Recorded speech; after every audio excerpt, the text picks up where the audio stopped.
Mari saudara, kita lihat firman Tuhan Yohanes 10 ayat 9 sampai dengan 11. Akulah pintu, barang siapa masuk melalui aku, ia akan selamat.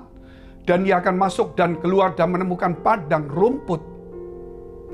Pencuri datang hanya untuk mencuri dan membunuh dan membinasakan. Aku datang supaya mereka mempunyai hidup dan mempunyainya dalam segala kelimpahan. Akulah gembala yang baik, gembala yang memberikan nyawanya bagi domba-dombanya. Menurut bacaan ini, kita melihat bahwa Tuhan adalah pintu sumber pemulihan. Karena Dia telah memberikan nyawa kepada kita semuanya. Gembala yang baik yang memberikan nyawanya bagi domba-dombanya. Itu waktu Tuhan masih hidup. Dia berkata bahwa memberikan nyawanya bagi domba-dombanya. Kemudian Yesus mati di kayu salib. Itulah yang memang tujuan Dia datang di dunia ini. Sayangnya banyak orang tidak mengakui Yesus itu mati. Sehingga dosa itu tetap, saudara. Walaupun kita percaya Yesus itu juru selamat, tapi kalau kita tidak mengakui kematian Yesus, berarti Yesus juru selamat tapi masih belum memberikan korban penebusan bagi kita. Berarti kita masih punya hutang dosa. Dia datang sebagai juru selamat dan Dia mengakhirinya dengan penebusan di kayu salib. Dan kemudian Dia bangkit untuk menunjukkan bahwa Dia adalah Tuhan, bukan manusia biasa yang mati tidak bisa bangkit. Bahkan Dia naik surga dan akan menghakimi semua umat manusia. Itulah dikatakan pintu sumber pemulihan. Apapun masalah saudara yang kita hadapi hari ini, Yesus itu memberikan hidup dan hidup dalam segala kelimpahan karena Dia adalah pintu.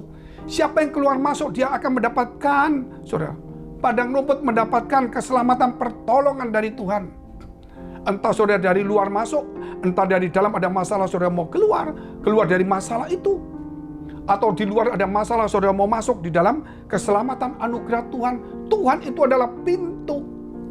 Sedangkan pencuri hanya membunuh dan membinasakan. Tuhan memberikan kepada kita hidup dan segala kelimpahan. Apa itu hidup dan kelimpahan? Nilai-nilai dari hidup itu sangat penting. Hidup itu perlu kehidupan yang bermanfaat, yang baik dan berdampak.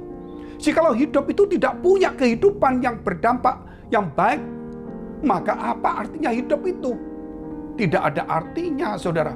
Sama seperti kalau kita melihat bagaimana sebuah pohon yang kemudian akar-akarnya sudah rusak. Pohon itu masih tetap utuh kayunya. Rantingnya masih utuh, tapi daunnya sudah tidak ada. Pelan-pelan jatuh, pelan-pelan jatuh. Itu menunjukkan kekristenan jangankan berbuah. Ketika mulai jatuh daunnya, artinya saudara di sini mulai pelan-pelan ngeritik, mulai pelan-pelan mundur, mulai pelan-pelan kecewa, mulai gosip, mulai saudara menjelekan ini itu, sudah mulai menggerutu pelan-pelan saudara. Mulai tidak ke gereja, mulai kurang berdoa, program-program bacaan firman gak dibaca, saudara. Tugas tidak dilakukan. Nah, ibadah mulai on off gitu. Di ibadah kita sudah tidak mendengarkan khotbah lagi. Kita bingung dengan WA. Kita melihat berita-berita dunia.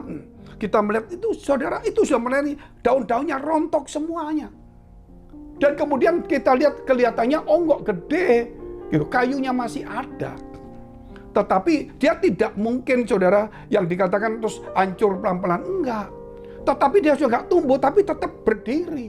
Itu menunjukkan kekristenan, saudara, yang hidup tidak punya nilai-nilai kehidupan yang baik. Hidupnya monoton. Tidak ada nilai-nilai kehidupan, nilai-nilai yang dipersembahkan kepada keluarga, kepada gerejanya. Hanya cuma hidupnya menjadi beban bagi keluarganya. Menjadi beban bagi gereja, bagi ketua komsel, atau bagi lingkungannya dia. Menjadi beban, bukan menjadi berkat. Pada firman Tuhan berkata, saudara, bahwa kita harus menjadi garam dan terang dunia. Dan demikianlah hendaknya terang kita bercahaya, supaya orang boleh melihat perbuatan baik kita dan memuliakan Bapa kita di surga.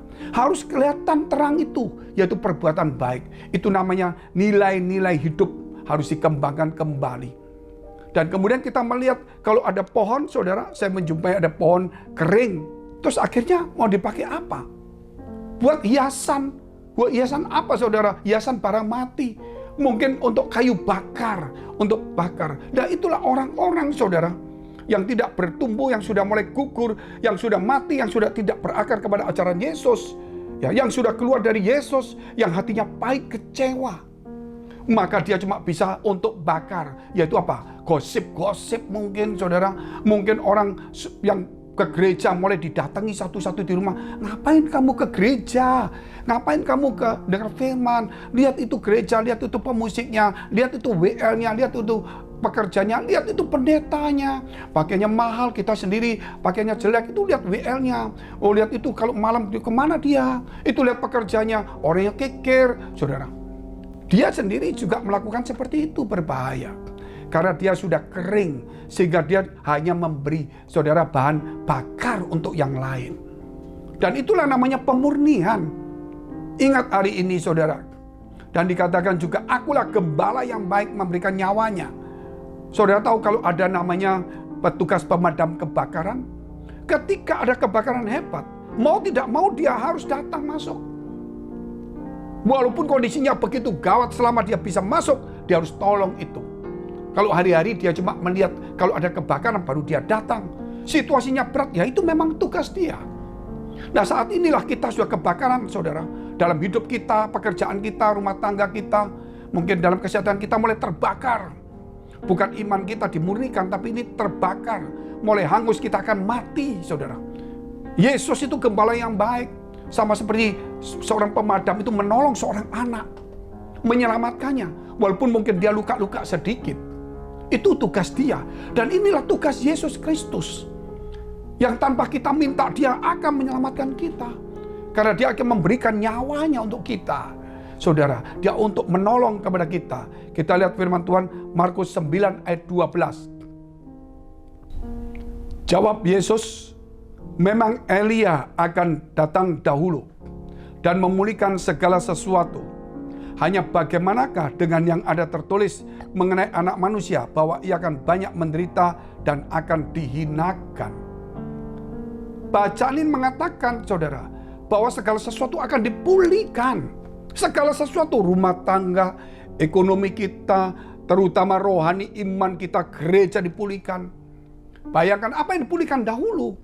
Saudara, gereja Tuhan dipulihkan dahulu.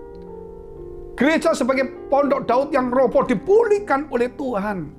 Supaya kita ada di situ, ada makanan. Di situ ada keselamatan. Dipulihkan itu. Setelah itu barulah setiap orang yang masuk di gereja, iman rohaninya, hubungan dengan Allah dipulihkan. Setelah mereka dipulihkan, firman-firman mereka mendapatkannya. Dan kemudian saudara, imannya dipulihkan, bertumbuh. Sehingga kemudian dia berjalan, apa yang dipulihkan kembali? Jalan hidupnya, masa depannya dipulihkan oleh Tuhan. Yang gelap, yang memang selalu bencana, yang selalu rugi, yang selalu sial, gagal, dirubah oleh Tuhan.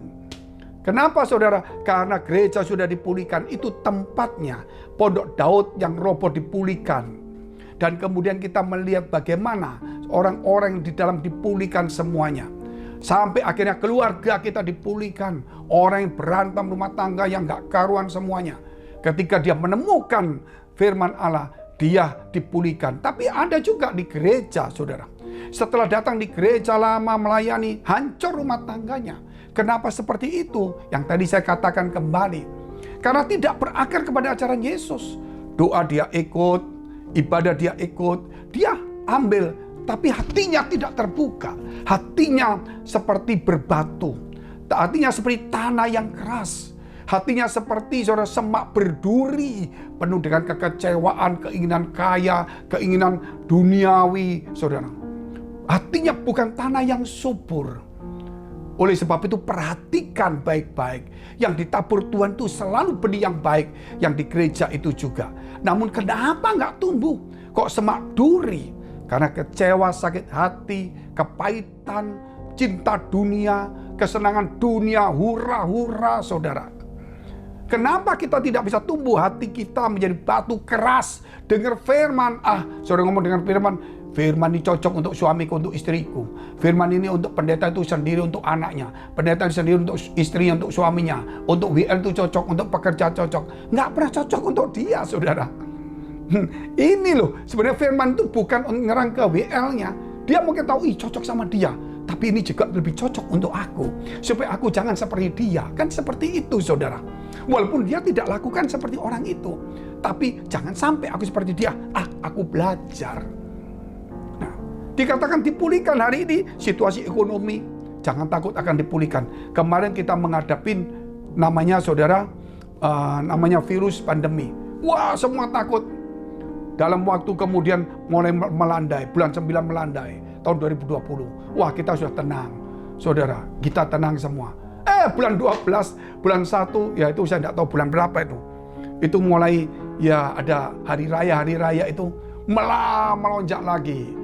Tahun baru melonjak lagi. Melandai lagi, kita senang lagi. Liburan melonjak lagi, saudara. Kemudian melandai, tenang, kita senang. Kemudian varian Delta masuk, wah bulan 6, bulan 7. Gempar, semuanya takut. Itu bergelimpangan orang mati di mana-mana. Itu baru semua orang takut, di desa takut. Orang yang anti vaksin, orang yang nggak percaya tentang virus ini, semua takut. Sehingga kemudian mereka pakai masker, mereka takut, mereka berbondong-bondong vaksin. Dulu divaksin nggak mau. Berbondong-bondong, akhirnya berantem, saudara. Divaksin itu sampai yang setiap vaksin cuman ya berapa ratus, yang datang berapa ribu. Sampai pakai robo semuanya. Kesadaran mulai ada. Dan kemudian kita lihat bulan 8, bulan 9 melandai lagi, saudara. Dan saya ketahui ini kesadaran. Artinya segala sesuatu yang puncak pasti juga akan melandai. Dalam kehidupan kita yang paling gawat pun juga percayalah bahwa Tuhan akan pulihkan. Dan kalau Tuhan pulihkan, pulih sempurna. Mari kita tunduk kepala, kita berdoa. Terima kasih Tuhan, terima kasih atas firman-Mu ini. Engkau adalah pintu sumber pemulihan. Biar hari ini setiap teman kami yang punya masalah, mari dekapkan kedua tangan-Mu di dadamu. Jikalau engkau ada pergumulan begitu berat, bahkan sakit penyakit, tumpangkan tangan-Mu di bagian sakit.